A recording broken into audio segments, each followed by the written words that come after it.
John Doe by Alison, Saudi, and Armando Diaz. Supported by Zen and Jana.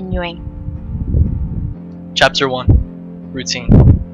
I woke up at 9 a.m. to the ringing of my phone. I pressed decline and spread myself across my bed like a tomcat.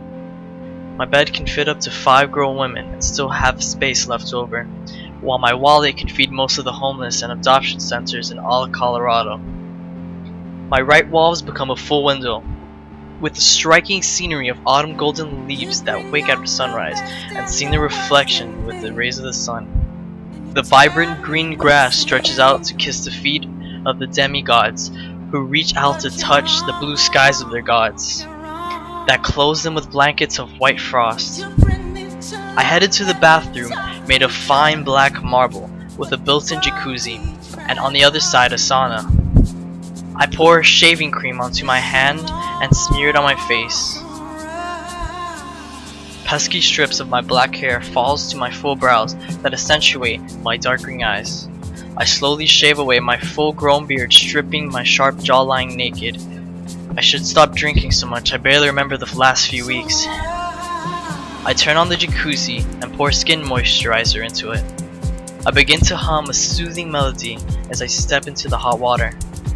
My boxing coach must have increased the training because my body is kissed by blooming bruises and my muscles are stiff. I stay in the hot water until my skin becomes tender, right before the stage where your skin begins to wrinkle.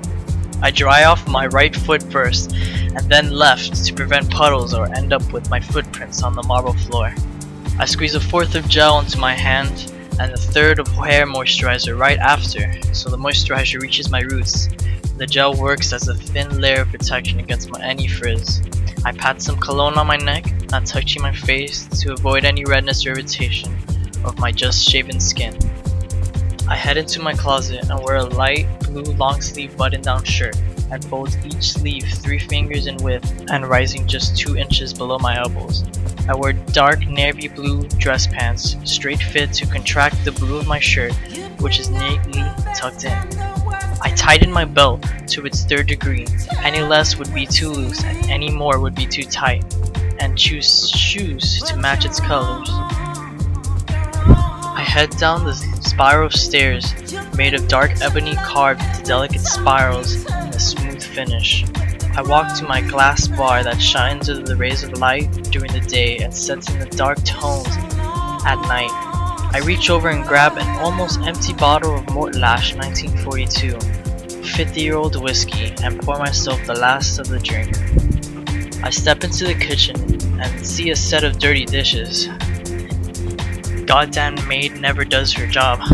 I leave the cup in the sink expecting that maybe she would finish her job today.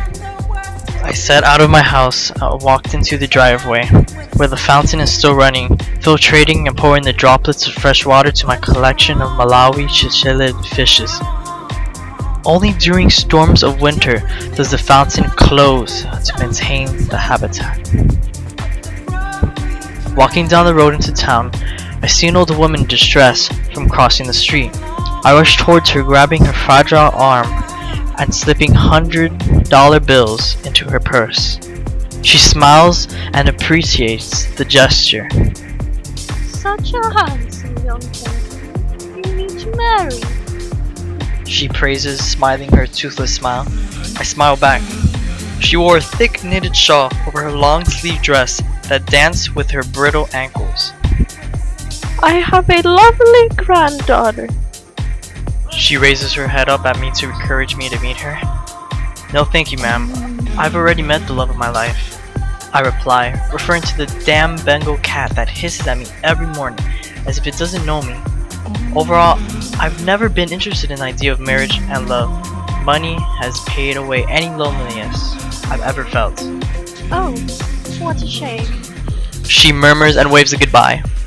I arrive to the town square, where all the stores are just beginning to open. Small flower shops settled aside under trees for shade and slight incoming winds. Ice cream trucks stationed near the park for the arriving children. Small boutiques with new clothing collections to attract the eyes of women and wallets of men. But my eyes were fixated on one shop. Stationed near the far right corner next to Daniel Simmons' 40 feet towering company stood a small antique shop with intricate decorations of trees hugging the walls and flowers of all colors blooming at each of its branches, and hanging a wooden board carved reading Tinkers and Trinkets, and a small bell just above it that rang each time the door swung open announcing an arrival. I entered the store and halt before going any further, completely mesmerized. Behind the desk, a beautiful woman faces away from me, trying to reach something overhead, completely unaware of my presence.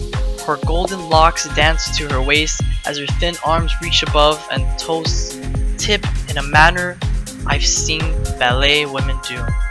She breathes in hope and tries one last effort to jump for it, before she groans in frustration for being 5'5" and the board being too high for such a small, delicate figure. Clocks are set on and begin to burst into rings announcing the afternoon. I cover my ears and head back out of the shop, cringing at the sound it left in my ears. I feel my phone vibrate in my pocket.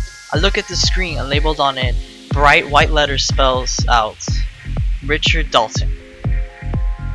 Hello? I answered, awaiting a delayed response. Don't treat me like a damn stranger, Edward, Richard says. Sorry, Richard, I was a little distracted, I say, pausing to look back at the store and see her silhouette one last time. Stop sniffing panties, you wanker, he mocks. I've known Richard for a few months now, after he tried to partner up with my childhood friend Daniel Simmons. Although Daniel declined his offer, Richard stayed around hoping that one day Daniel might change his mind and marry their companies. But Daniel already had so much money, it just wasn't necessary. Ever since Daniel left to England for work, Richard hasn't let a day pass by without seeing my face. Meet me at the golf course, he hangs up. There is no rejecting Richard Dalton. When he wants you somewhere, you ought to be there, whether you like it or not. Once I reach the golf course, he stands outside the gate impatiently, waiting for my arrival. Richard is a good-looking man in his early 30s with copper blonde hair that he always combs like a gentleman from movies, taking back to the swing of the 1920s. He had his light blue eyes that make women swear they can see the sky in them. With high cheekbones, Greek-shaped nose, and built jawline, he is a living, walking image of European model. But then, he begins to speak. Where have you been, you twat? You're late, Richard exclaims, raising his arms. When he starts to talk, he just never stops. It's why he has all that money. He just doesn't give you time to think twice. As I approach him, I'm disturbed by his watch on his wrist. Come on, Richard. You know how much I despise cheap watches, I say. You know this watch cost me a hell lot more than those shitty fake-ass shoes, he points at me, making a disgusting face. I look down at my leather Oxford shoes and look back up at him, smiling. We begin to laugh and embrace with a pat on each other's back. Let's play, Richard beams. Chapter 2, Gentlemen. We arrive at the parking lot while Richard is still arguing over the phone with one of his many employees about how their math skills are as bad as Irene's blowjobs. He hangs up and admires what's in front of him. The antique club stands before us with an epitome of the late 1800s. The building outside is carved out of Arga wood and intricate designs of the emblems of each founding father. Music pours from the entrance. The women portray as Marie Antoinette's ladies. They love sex, money, and grandeur. The heavy wooden doors open, and two ladies dressed in just corsets, bringing out their chests, tightening their tiny waists, and at the end the bow just above their plump derriere. Their lacy undergarments tied to their thigh-high socks. The hair all fawn curls, and each have a fake beauty mark at the side of their luscious red lips. We sit on leather chairs and a small table between us for our drinks. What would you lovely gentlemen like to have today? A blonde waitress purrs. We will have your eldest whiskey, please, I say, not looking her way but knowing Richard is already under her spell. Once she leaves, our attention drifts to the stage in front. The naked acrobats dance overhead in see-through fabric, while the rest perform on stage, and in the audience they kiss each other provocatively. Others lay on stage with intricate fans open to cover their nude breasts and extending a leg with high socks that kiss tenderly at their thighs. Richard interrupts. So where is your pal Daniel lately? He asks. You're seriously thinking about Daniel while looking at beautiful naked women? Should I be worried? I reply with a smirk, not taking my gaze off the acrobats. He should just invest in my company's products. I would have more profit out of it, and imagine a name like Simmons on my products. Who wouldn't buy? Richard replies, ignoring my comments, obviously frustrated that Daniel hasn't yet said yes to him. I told you. He's in London right now, I finally say. He's working on some improvement for his Go Green investment. You know how he's all into that green shit. You're just fussy because you got exiled from your own damn country. That's why you have a shitty ass American accent, Richard says. No, I have a shitty ass American accent because I spent too much time with your mother. I look towards him and cock my eyebrows, grinning. Ugh, spare me the details. Richard laughs, still obviously disgusted by the mental image. One of the ladies sets her target on Richard, slowly bending down, showing her cleavage, and sliding her hands up his thighs till she's close. Would you like a lap dance for 100? She purrs softly, her blonde hair falling down her waist and decorated in white pearls and pins for more volume. Richard gulps down his fourth cup of whiskey, and obviously drunk, pulls in the lady and purrs back. Only for 100? Luckily she likes him, or he would have been kicked out and banned from here, as she pulls him to his feet and leads him to a room in the back. Don't multiply, the world can't have any more of you, I shout at him. I sit along staring off into the distance. I need a cigarette. I dig into my pocket, pulling out a pack of Marlboro cigarettes. Inside was one crumpled cigarette left and a cheap lighter. As I light cancer between my fingers, I feel a delicate hand touch my chin, and I shift my attention to whom it belongs to. Red, long, flaring hair, green eyes, and soft, delicate facial features that made her look like a living doll. Why would such a rich man smoke such cheap cigarettes? She whirls her eyes to fixate it on me. I blow out the smoke, slowly catching her in its haze. She remains unfazed. Why would such a striking woman be such a cheap whore? I reply and smile at her. She frowns and begins to stand up. I grab onto her delicate hand and bring it to my chin and look up at her. How much? I ask. She grins. Chapter 3. Desiccated Roses. I sit in a private room, and she walks in, bringing a bottle of bourbon and 2 shot glasses. She makes her way onto my lap, straddling me. Her thighs are heavy and aesthetics voluptuous. She smells of aging roses that are slowly losing their scent. She pours us a drink. Here's to staying positive and testing negative. She sneers. When she smiles, a set of dimples appear, yet her smile doesn't reach her emerald cat-like eyes. Her lips are thick and full with blood-red lipstick, and on her upper lip a small birthmark on its side, although it might just be fake. Her essence vibrates sexuality, her small shoulders bringing out her rather large breasts that push onto my chest. She wears a thick velvet dress that cuts low to the center of her ribcage, and there it tightens to accentuate her small waist. She takes another shot, angling her head in a way where her bare back is vulnerable, and her body arches outwards to form a narrow distance between us, like 2 tectonic plates about to collide. Her hair falls in red soft locks, curls that reach to her extremities that feels plump against my thighs. She's quite a beauty, I thought to myself. Her lips close into mine and drops of hot bourbon simmer down my dry throat. She keeps on slipping bourbon from her lips to mine till my mind finally begins to fog and my muscles loosen in rigid position. She now feels light, like a crow's blood feather, which is a never good sign. at least not for the bird.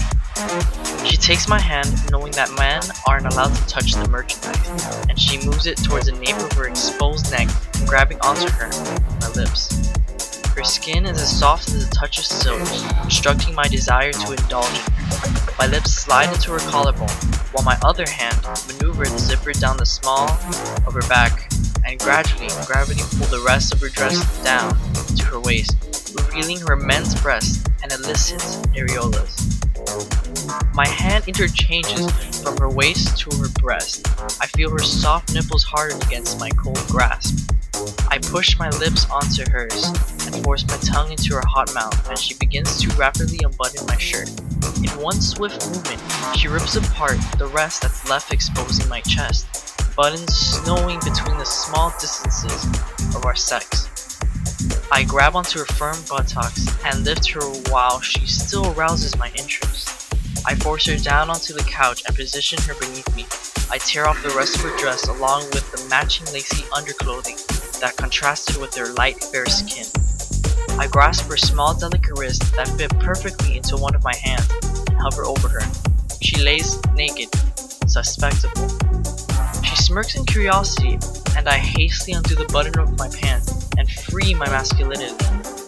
Without a second thought, I thrust into her. She lets out a small cry of pleasure in return. I begin in harsh, fast movements. She is like a dying, shriveling rose that's been in a vase for weeks, slowly rotting away. I begin to grab onto the thorns of her neck as I thrust deeper into her and tighten my grasp on her neck. I look into her eyes, her pupils have dilated in fear. A small gazelle under the spell of a hidden predator. My eyes wander up the wall, plastered in a perky pink to match its perky horrors. My eyes become fixated on a clock. The timer begins to tick, mocking me with deadline. My muscles tighten and I become rigid. My hands constrict with each clock that mocks me. Sweat beads my forehead and my breathing becomes deep and heavy. In a small aloofness, I hear a cry. My eyes find the horror that lays beneath me. Her emerald eyes rimmed with tears and mouth-shaped O's, gasping for air. In the snap of a finger, it all comes back. I suddenly let her go and briskly get off of her. She begins to cough, panting for oxygen. Get the fuck away from me! She croaks, tears racing down her cheek to reach a finish line. I lift my hands up, defenseless. I'm sorry, I stutter. She tosses my clothing to my feet. Get the fuck out, you psycho! She just then begins to scream. Chapter 4. Her. What the fuck did you do? Shouts Richard at me as he races down to keep up with my steps, while a dark-skinned, well-built bouncer chases us down the parking lot. Don't look back, I puff. Blood pumps to Richard's face, making it seem as if a 5-year-old got a red marker and used him as a canvas. You're a fucking twat, you know that? Richard says in between breaths and smiles. I look back at my friend and can't help but smile in return. But just like that, Richard's foot made one slight mistake. In an instant, one slip, and the child that had the red canvas on his face disappeared, and its place now stood white and empty. His eyes burst open and ready to leave their sockets, and his smile distorts into one last breath. Richard's shoulder drove into the concrete floor and broke at impact. His eyes now rimmed with tears and screams, echoing the throbbing pain his shoulder felt. In a sudden halt, it all happened too quickly. The bouncer is grabbing onto the collar of his shirt and delivering home run punches onto his face. The timer engraved in my brain begins to tick. I feel my legs walking, now running towards them. My weight suddenly shifts from feet and landing onto the bouncer, taking him down with me as Newton's third law of motion makes itself known. I swiftly maneuver myself onto him and begin planting my knuckles with his blood with each blow, the timer ticking faster and faster as his face shifts into shades of dark purple and swell up in small mounds with each merciless touch. I feel a pull on my shoulder, not strong enough to push me off, but enough to consume my senses. James, for fuck's sakes, you're going to kill him, he grunts, wincing as he leans onto my shoulder. His nose crooked, unanatomical, and crying beads of red dews onto his now stained Fugashi long sleeve shirt. I look down at the monster. He is groaning in pain but not making any movements. I get off of him. Let's get you to the hospital, I rasp, not recognizing my own voice. I help him into the passenger seat of his car and hop into the driver's seat. Starting the car, I go to fix the rear view mirror and I stare at the man that glares back at me, his eyes wild like a ravenous bear. His jaws clenched, emphasizing his sharp facial features. His lips are set in a thin line stressed for his well-being, as if they're the only part of his body that know he did wrong. Did I do wrong? Okay, Edward, we all know you're a damn catch. You don't have to look into the mirror for hours, you evil lost bastard. He grunted. Oh, Rich, no need to worry. I'm sure the doctors can help your face out, I said, smiling under my breath. Just get me to the damn hospital, he grumbled. I drove out of the driveway in his sleep, black Audi pressed on the pedal hard. Within a few minutes, we arrived at the hospital. The building towered over us 20 feet high, and the entrance was marked in grand capital red letters reading emergency. Nurses running in and out rapidly and quietly in their light gray scrubs mimicking their auras, as if the place isn't morbid already. I reached the front desk and approached the receptionist. Hello, how may I help you? She says in an automatic, robotic manner, keeping her eyes set on the screen in front of her as if she fed off on its energy. She seems to be around her mid-20s, but her gloomy expression she passed as 30.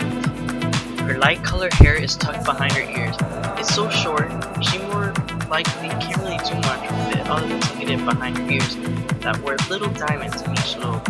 Once she looks up, her brows cock up.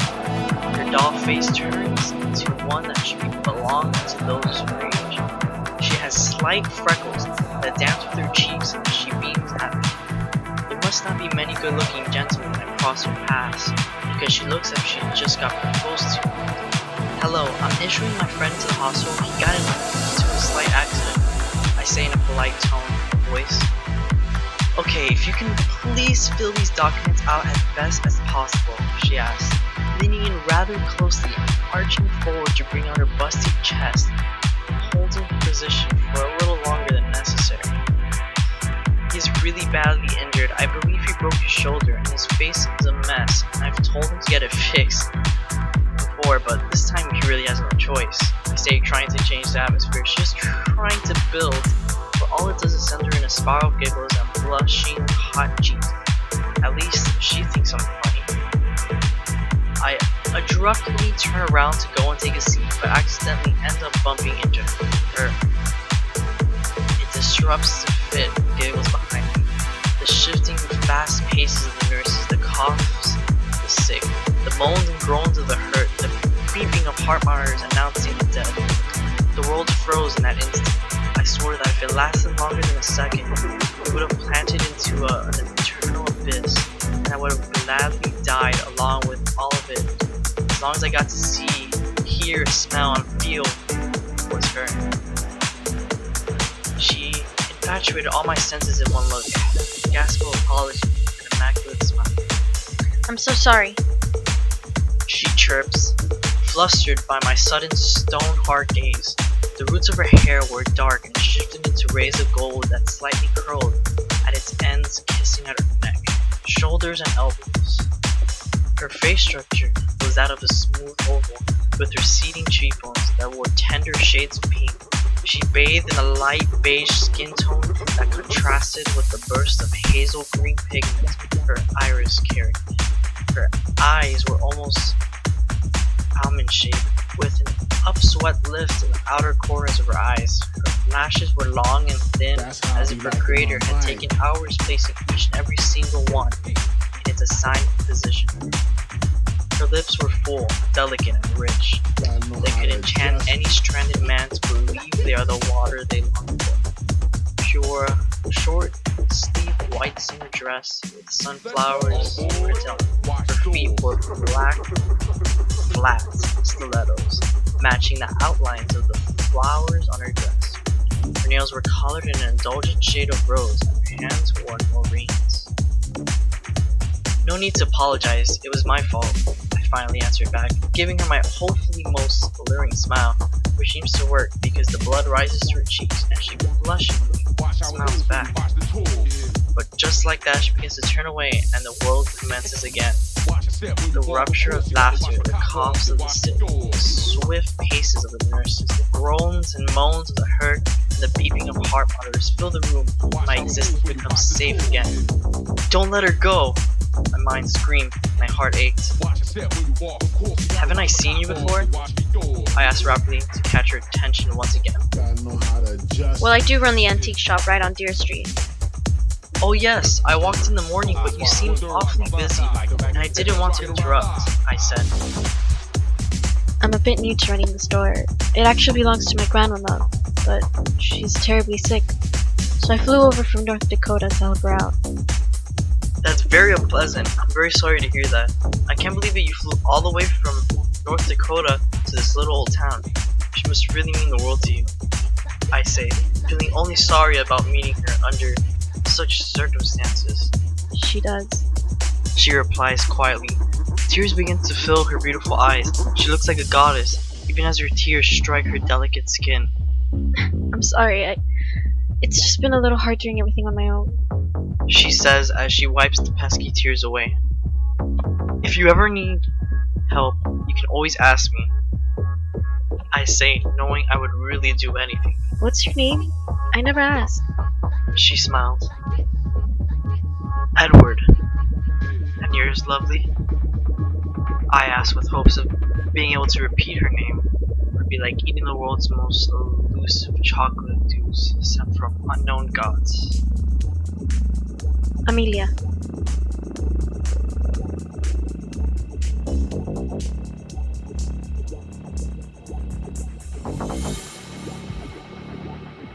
She blushed. Amelia, I whisper under my breath, was the only word I wanted to breathe.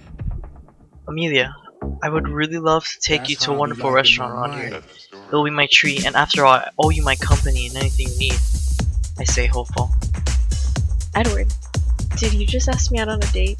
She asked bluntly. But wasn't I? Look, I'll leave you my number. If you'd like to have dinner with a fool like myself, just call me tonight. If not, well, then it was wonderful to cross in your path, Angel. I say rapidly, combining my hands through my hair nervously. I write down my number on a sheet of paper, delicately take her hand and bring it to my lips, and leaving my hope of survival in her grasp. I give her one last look, and painfully turn away. Chapter 5. Home. Alright, I'm all done, Richard says, modeling the bandages on his nose and small casts on his arms to support his healing shoulder. Oh, Richie, you look wonderful. A real catch, pal. I say, mocking him, and clapping as I stand up to pat his good shoulder. I guess it looks like no driving for a while, I state. Yeah, payback is a bitch, he said, smiling through his busted lips, basically stating I'll be driving her around town now. Well, sir, at your service, where would you like to go? I say, bowing down ready for the worst. Take me to the bloody house, wankster, he says, sneering. Hey, that's a new one. I smile. The doctor was British, and he has painfully fixed me. He taught me swear words to call you, as I bitched like a little girl. He finished grinning. We step out of the hospital, and for a slight second, I felt my eyes deceive me because I believed I saw a white summer dress with sunflowers closing into a black fine tux. While there was an illusion of reality, my world plummeted to an eternal abyss, and my existence became no more. I opened the door of the Audi for Richard, and closed it behind me with a hard thud. I drive in silence, replaying my illusion in my mind over and over again. I became a broken record. My clasp of the wheel tenses until my knuckles become white. I practice control. Richard is silently sleeping away his high on all medications that British doctor asked him to pop. Control. Lately you've done all but exercise. Control. It's been a long day, and I never hold my liquor well. I reach the gate of Richard's mansion. The security opens the gate, greeting me with stern waves. I drive into the roundabout, decorated with Richard's family symbol of two scaly dragons that stomachs are bejeweled with the finest of jewels. Golden heart with a sword pierced right through it. At the door, received by his servant, and God forbid his wife. I quickly look for his ring in the glove compartment, putting it back on his finger where it belonged. As she runs towards the car in her red heels, for a second I thought she might end up just like poor old Richard, busting her fake ass on the concrete floor. Everything about her was a sham. The way she ran towards the car with an actor's mask of worry and anguish, her tight black and white pencil skirt with a long slit up to her thighs, buttoned down shirt exposing her plump, silicone-filled breast. Her bobby cut platinum hair dances with her high cheekbones and blue eyes, rimmed with dark blue eyeliner and long fake lashes. I smile at her as she reaches for the door. "Oh yeah, baby," mumbled Richard under his breath, obviously dreaming about every single woman but the one with the ring on it. I hit him on the chest, making it seem as I'm patting from the outside. "Wake the fuck up, your lovely wife is about to open the damn door," I say through gritted teeth. Richard lets out a groan. She opens the door. Oh, honey, baby, love my life. What happened? Damn, she's one hell of an actress, I thought to myself as she kisses him, smearing her lipstick on his face. Poor man. "I'm awfully sorry for scaring you, Mrs. Dalton," I say, getting out of the car and making my way to help Richard out, but his wife suddenly just falls into my arms, clinging onto me as if her life depended on it. I look at her and slightly smile in the most polite manner. I give Richard a "what the fuck is this" look, and he just shrugs, cocking his brows at her new trick. I motion the servant to take her instead, as she stands aside, not knowing how to approach the scene until given directions, but as the maid approaches her, she begins her posture. She stares at the poor maid, who is obviously having a long day, as the bags beneath her eyes hang just a bit lower as her madam's cold as ice glare sends her scurrying away. "I'm fine, Irene," Richard grunts. I maneuver past her and help my friend out of the car. She stands there, pouting her swollen lips, furrowing her brows towards each other and crossing her arms at her chest, making them double in size. You're a damn fool if you think I don't know what you did, you bastard. She shouts in her high-pitched voice, making my skin pepper with bumps like it did back in elementary at the sound of a chalkboard being scratched by the wrong side of the chalk. "For fuck's sake, Irene, could you not be any more discreet?" Richard groans, pointing at the new young butler that tried but failed to hide Irene's love bites with their fair-skinned cover-up cream, although his skin was shades darker. Irene's face went from pale to white powder to red chili in a matter of seconds. She stomped off, already firing her lover with just the glower of her pistol eyes.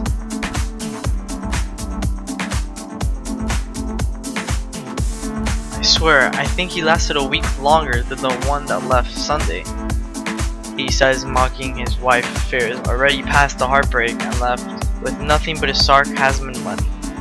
I suppose it's the only thing keeping him from going insane.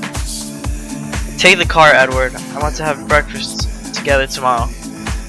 "Richard Dalton, are you asking me on a date?" I say, trying to lighten the atmosphere. "Just don't tell my wife. She'll want to have you for dinner the minute I slightly turn my back on you." He laughs in small grunts. "I'll pick you up at 11, I reply, getting into the car. Driving off, I look back at my friend one last time and see the smile on his face, slumps becoming once again, and what once least a sane man.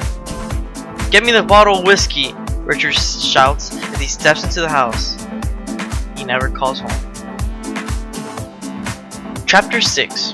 Bottles. I park outside the most welcoming place that read in flashing lights liquor. As I enter the store, my mind is already set on replacing that empty bottle of whiskey I finished off this morning.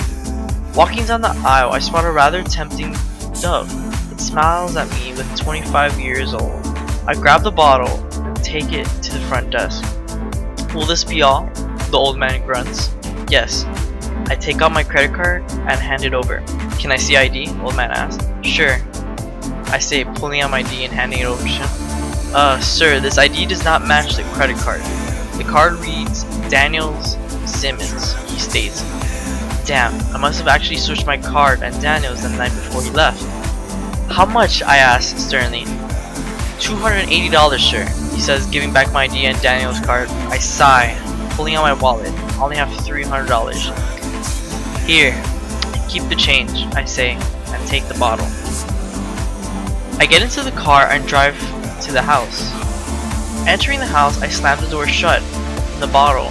I begin to drink away the pain. The image replays in my mind. Sunflower dress clothing into a tux. Sunflower dress closing into a tux. I walk into the kitchen. The same cup I left on the table sits there mocking me. And the same damn dirty dishes lay in the sink.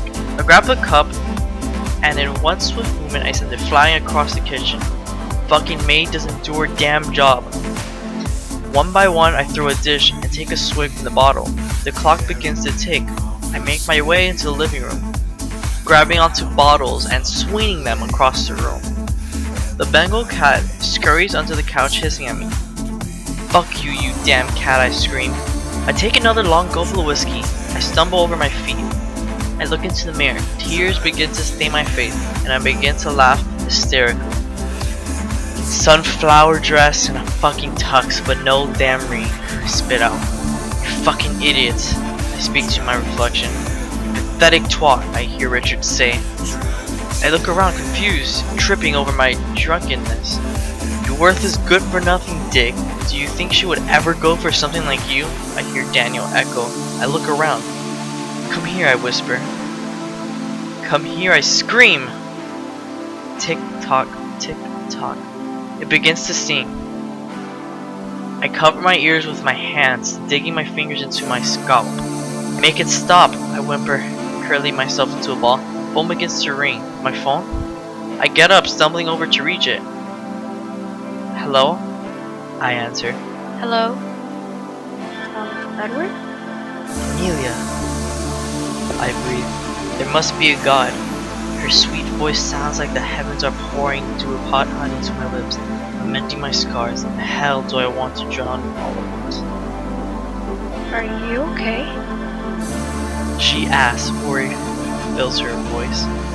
Yes, I'm fine, just a little tired, I reply the best that I can. Oh, I'm sorry. I was just thinking about what you said today and... She pauses. And? I ask, hopeful. Pick me up at 8, Edward. She says and hangs up. I sigh in relief. I feel my soul lift, the ticking stops, and I await the next morning. Chapter 7. Distorted. I must have fallen asleep on my couch. The phone rings at 9 AM. I press decline. I get up and head upstairs to the bathroom. I should really stop drinking. I barely remember the past few weeks. All I remember is her. Pesky strips of my black hair falls to my full brows. I turn on the jacuzzi and pour skin moisturizer into it. I begin to hum a soothing melody as I step into the hot water. I stay in the hot water until my skin becomes tender, right before the stage where your skin begins to wrinkle. I dry off my right foot first, and then my left to prevent puddles, or end up with my footprints on the marble floor. I squeeze 1/4 of gel into my hand and 1/3 of hair moisturizer right after, so the moisture reaches my roots and the gel works as a thin layer of protection against my fingers. I pat some pillow on my neck, not touching my face to avoid any irritation of the skin. I head into my closet and wear a black long-sleeve button-down shirt and fold each sleeve 3 fingers in width and rising 2 inches below my elbows. I wear dark dress pants, straight to fit to match my shirt, which is neatly tucked in. I tighten my belt to its 3rd degree. Any less would be too loose, and any more would be too tight. And chose shoes to match its color. I get a call from Richard. It's 10:30, he says as soon as I ask her. What? I reply confused. Breakfast. See you at 11, you anchor. He hangs up. Confused, I walk down the stairs. A huge mess stares back at me. Shards of glass and bottles lay everywhere. I must have thrown up some party. Damn maid never does her job.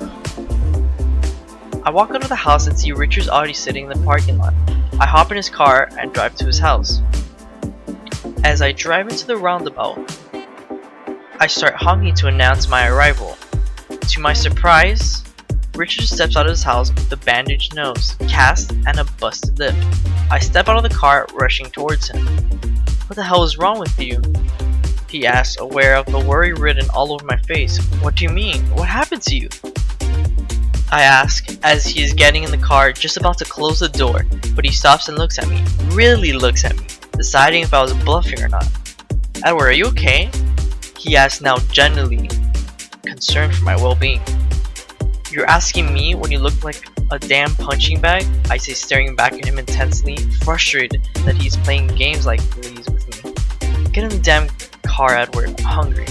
He says, frustrated with me as well. He sets his GPS to a small brunch restaurant in town. I drive off, following the GPS instructions. We sit quietly until arrival. We reach a small bistro cafe and take our seats. The tables are decorated in fine fabric and small cups of coffee with designs in the center. Can I get you anything to eat? A young waitress asks.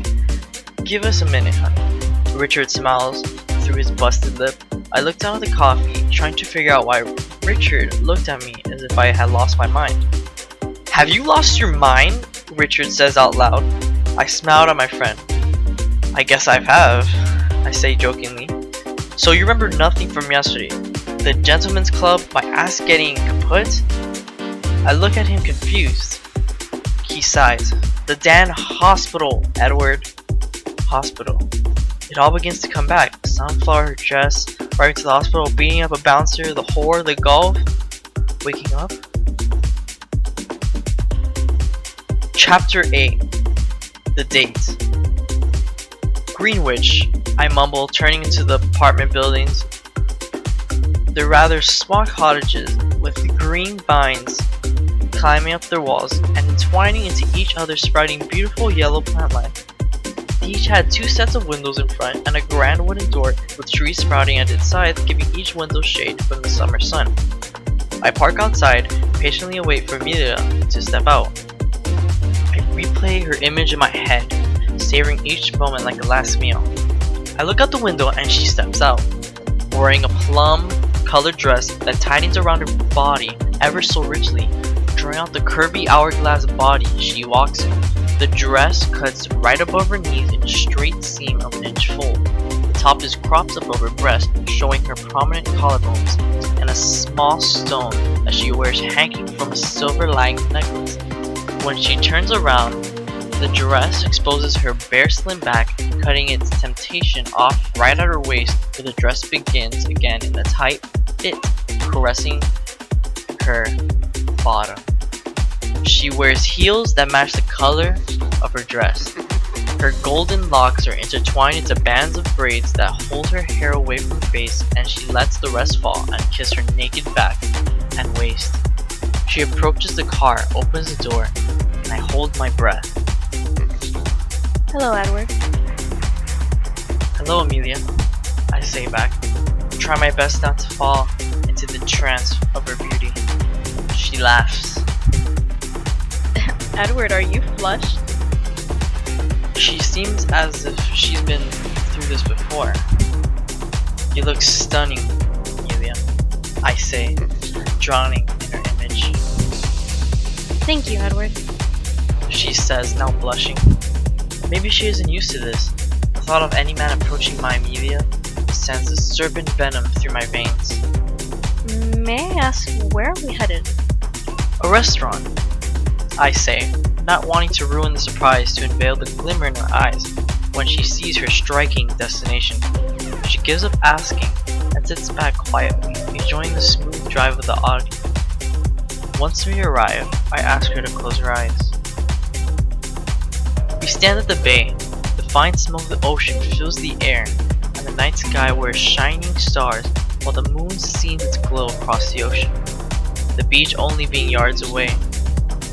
In a small walkway of coral rocks, our table sits under a hammock of trees with falling droplets of light that hang around the table. The tablecloth mimics waves in each of its terminal cuts, and the glow of a candle is lit in the center to balance the breezy weather. In the distance, you see the shadow of mountains and clouds eloping with night skies. I cover her eyes and stand behind her and hear her short intake of breaths. It's beautiful. Her eyes gleam. She analyzes every corner, smells its every scent, and indulges in its atmosphere. I needed a place that could compete with your beauty, and I thought this might have ran a good competition, but it still falls short behind you. Her skin heats and blood boils, rushing to her cheeks. I grab her delicate hand and lead her to her seat, and I sit in front of her. A violinist begins to caress the chords of his instrument, delivering beautiful notes to match the scenery. Still in awe, she sits taking mental pictures as if it's the last beautiful scenery her eyes might set on. I smile at her, and she smiles back. The hostess brings us our menus. "What would you like to drink?" asks the waiter. "We'll have a Bottega bottle," I say. The bottle's price labeled at $636, but worth every cent, he says. I slightly look up, and her eyes widen at my decision, slowly becoming aware of how luxurious my bank account actually is. She smiles nervously at my gaze. So, when were you going to tell me you're one of the richest bachelors in town? She asked, gazed fixed on me. I didn't realize it was necessary, I say, still smiling. I'm more interested in you, Amelia. Well, what would you like to know? Everything. What you love to do, eat, places you like to visit, where your family is from. I love to read and paint. I also enjoy horseback riding. I love seafood and all Italian delicacies. I want to see the world. And my family's part Greek and Romanian. She ends her sentence and savors a sip of wine. I would love to show you the world, Amelia, I reply, not taking my eyes off of her. She looks at me, unblinking, and takes another sip of the wine, trying to swallow down my offer. How did you become so opulent? I drink some wine. I believe my parents left me the richest lavishing when they passed away, I say. Oh, I'm sorry. She says as she sips the last bit of wine from her cup. She must be nervous. I touch her hand and smile. I was too young to understand. I'm rather lucky. I finish. You must have been so lonely. Money pays away loneliness, dear Amelia, I say, taking another delicious taste of the wine.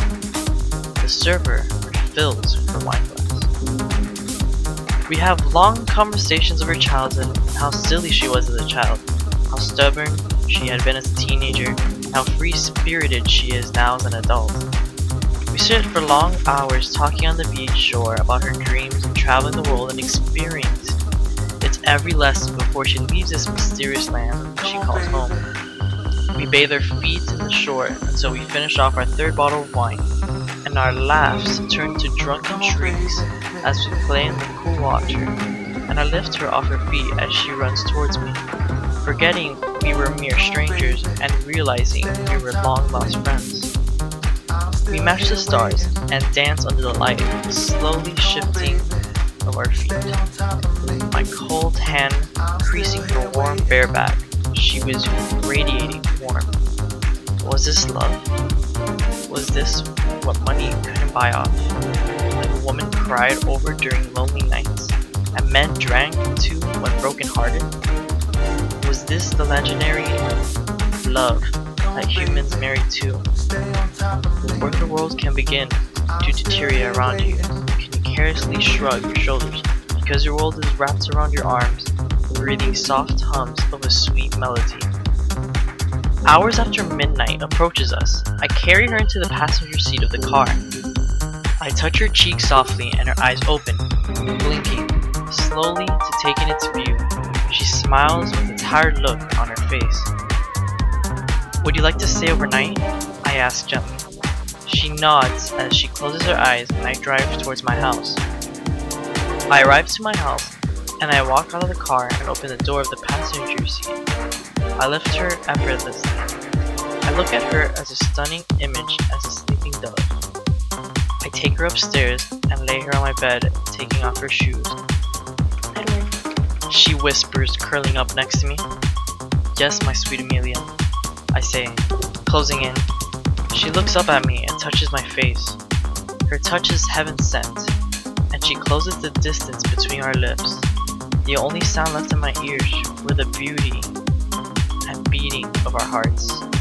Her lips were soft, crushed of velvet, a faint glow of light, a gentle breeze of autumn winds, and clement touch that peppered my skin and sent calming shocks of electrical waves coursing through my veins. I wanted to indulge in all of her, to drown in her, to become one. She was real life caught in a landslide of fantasy. Our lips achingly depart, and she lays head back into the cushion of pillows. Before she slept, she said in a loving voice, Don't break my heart. as she closes her eyes, escaping to the world of drunken dreams. I look at her one last time, and I say, Good night, Amelia. Chapter 9. Amelia. I wake up, my eyes slowly filling in my surroundings. Edward lays next to me, sleeping away last night's adventures. I smile down at him. He looks so innocent at this moment. His dark hair falling into his face, small prickles of beard begin to sprout. His lips are tenderly shut and he breathes in deeply. I remember my daring drunken self kissing those lips before dazing off to sleep. I flush up at thought. His green eyes never leaving mine, leaving me breathless, countless. I finally get out of bed before he finds me staring at him as he sleeps. I walk into the bathroom. I can't help but gasp at the sight. It was made of dark, impeccable marble. It was bigger than my own living room and kitchen combined. I walk to the sink and wash away the now smeared makeup and stare into the mirror. My eyes are a set of gloomy brown and streaks of green. The bags under them hang low and dark. I work too much. My skin looks deficient in vitamin C, and my dual blonde hair falls in a lot of curls, longing for a good trim. I don't understand what he sees in me. I think to myself, covering my face with my hands and groaning mournfully. I strip naked after I finally figured out how to keep the water running warm, pouring some goat milk keeps at the edge of the massive curd. No wonder his skin looks so flawless. The bubbles begin to pop and my body relaxes with a soothing massage buttons. Reading time on my dying phone, it reads 7:30 a.m. I sigh, acknowledging how early it is. Getting out of the tub, I dry myself and carefully walk back to the sink, hopefully not slipping with each wet step. In search for toothpaste, I find a button that somehow magically opens the mirror, unlocking the cap. As I open it, orange bottles with white caps stare back at me, prescribed to Eddie Niles. Confused, I wrap my fingers onto one of them. Antidepressant. I grab another one. Antipsychotic. I take another more, unable to understand why these are here. Zyprexa-citis? I feel the hair in the back of my neck rise as I search on my phone what those words meant. Used to treat major personality disorder and labeled under antipsychotic. I shakily put them back. Maybe they belong to a cousin, I whispered to myself. I look at the time, 8:20 a.m. I wrap the towel tighter around me, still panicking from my findings. I walk out the bathroom and into his closet, finding a regular V-cut shirt to wear and a pair of boxers. In the midst of silence, I hear distant groans and moans. I frown. I wonder if Edward's having a nightmare. I soon think how foolish of me to think the worst of him, after he has been ever so kind and gentle. I reach his bed, and to my surprise, he lays quietly asleep. I sit silently at the edge of the bed. Muffled groans begin again. I quietly tippy-toe out of the room into the grand hall. Pictures of a man with blue eyes and brown hair stares at me.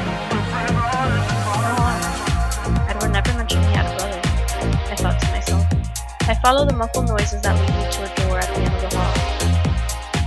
I left my birth control in my purse.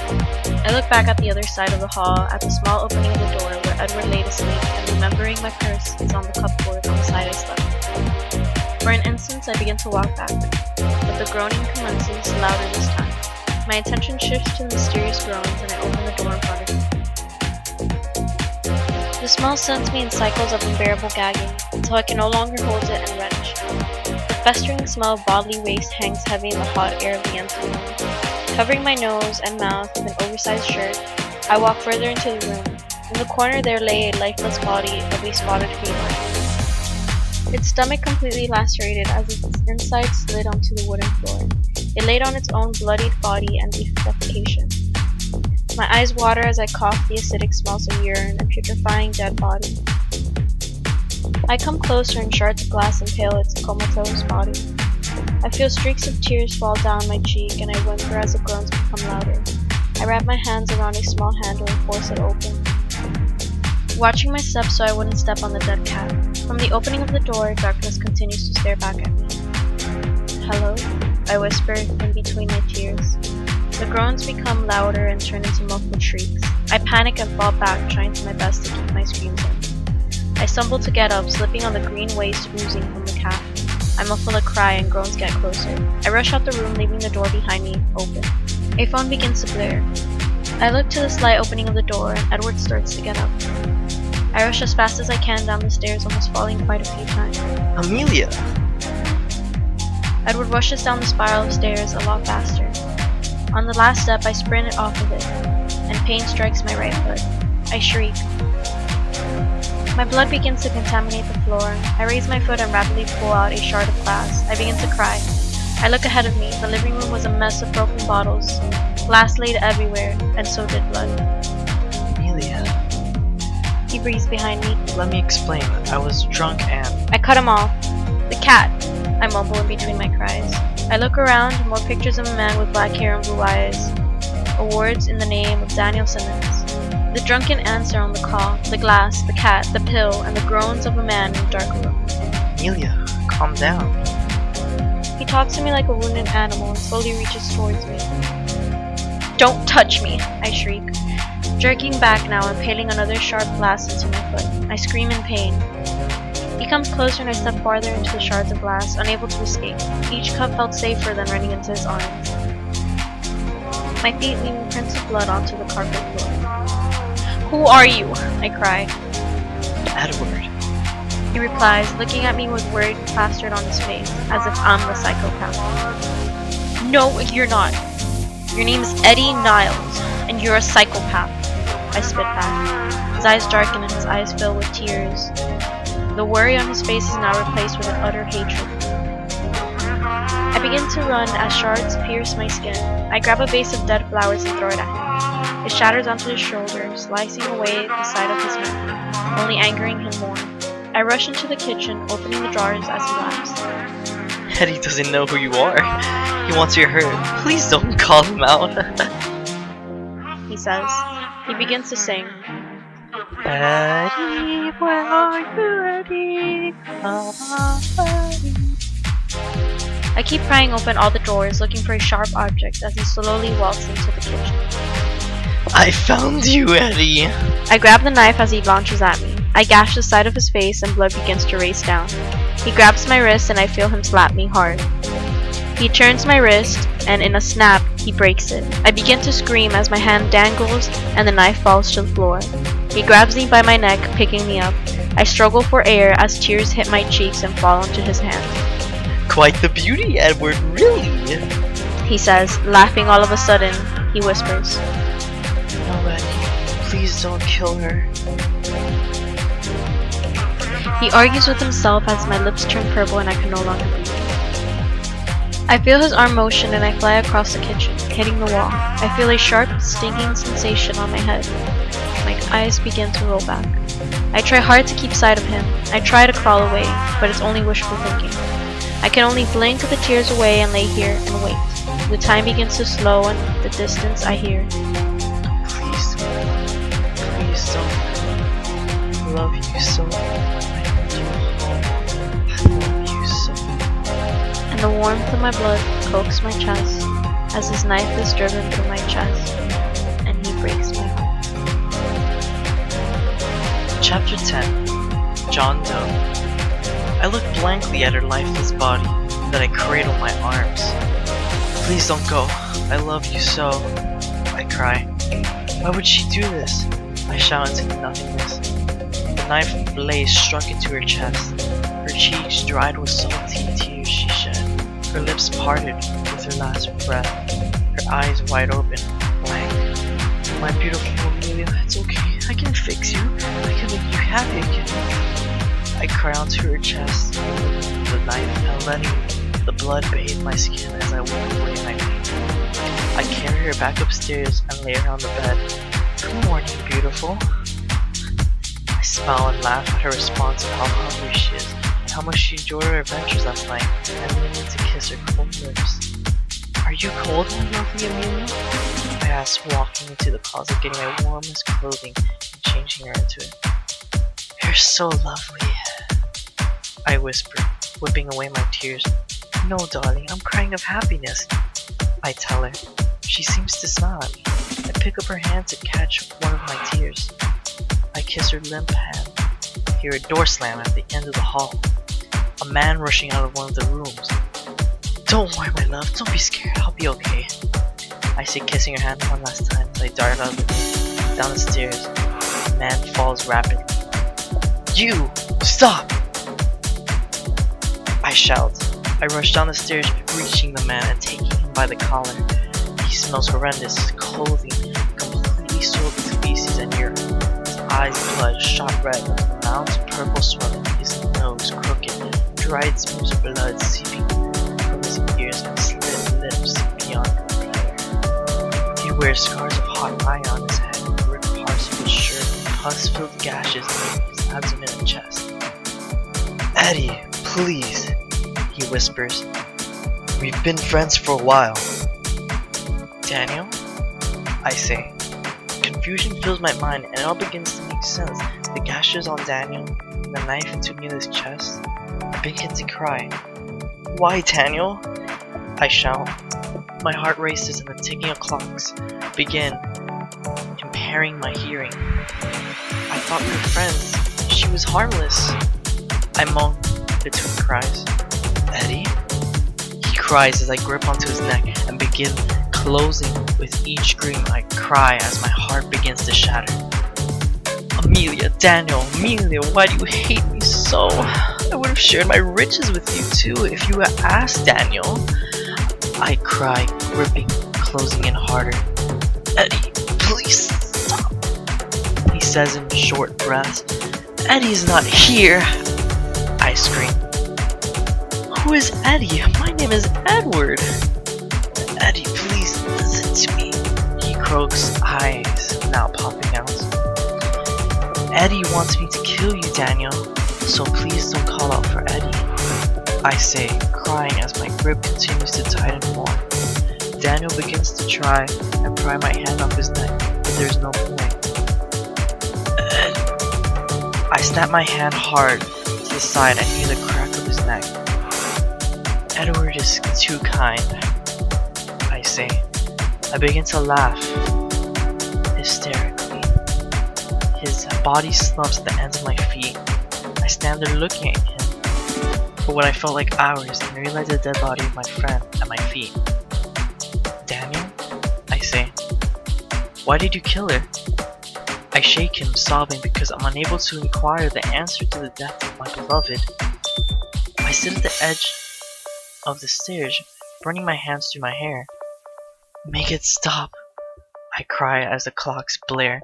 I begin to hit my head against the wooden handles until I feel warmth seep down my brows. I need a cigarette. I reach into my pocket and pull out a cheap cig, a lighter, and my phone. I look at the screen and it reads missed calls, all at 9 a.m.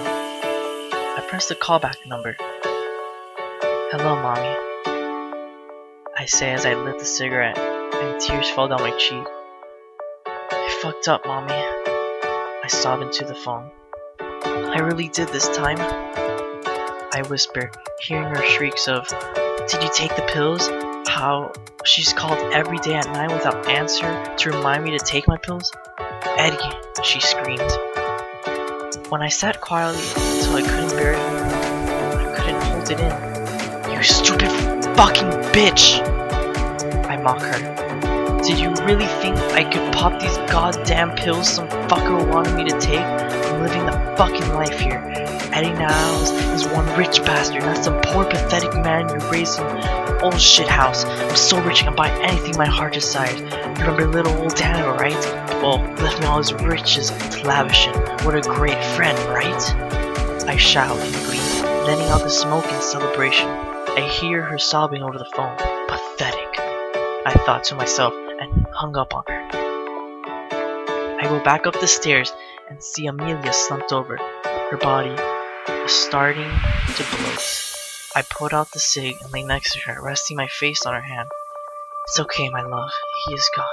I saved the day. Your Edward is here to stay, I say, falling into sweet slumber.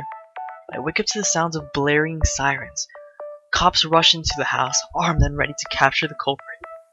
They sprint upstairs into my chambers. Excuse me, how may I help you? I ask, confused and startled. Sir, you are under arrest for the murder of Daniel Simmons and Amelia Clark, a cop says, grabbing onto my hand hard. What do you mean? I shout. Officer, you have the wrong man. My name is Edward and Amelia isn't dead. She lay sleeping with me right there. I scream. Let me go this instant. I try to fight them off. More hands grab onto me, leading me out of the house.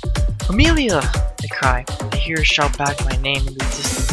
My eyes fill with tears as the officers pry me out. My eyes set on a woman, her red hair tied in a bun, and she wears a maid outfit as she speaks to an officer, wiping away her tears. Goddamn maid never does her job. Once I get back, you're sure as hell fired. I scream at her.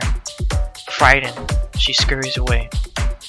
They push me back into the car and drive me to a station where I sit in a room with my hands cuffed behind my back. Sir, what is your name? The officer asked. He has a full-grown red beard and a bald head. His brows like two caterpillars furrow, and his black eyes never blink. Edward, I spit back and gaze at the corner of the wall. Edward what? He says. I don't look at him. I can't look at him because I see, hear, and smell is her. She indulges all my senses. I smile, my most immaculate smile. You can call me Edward. Just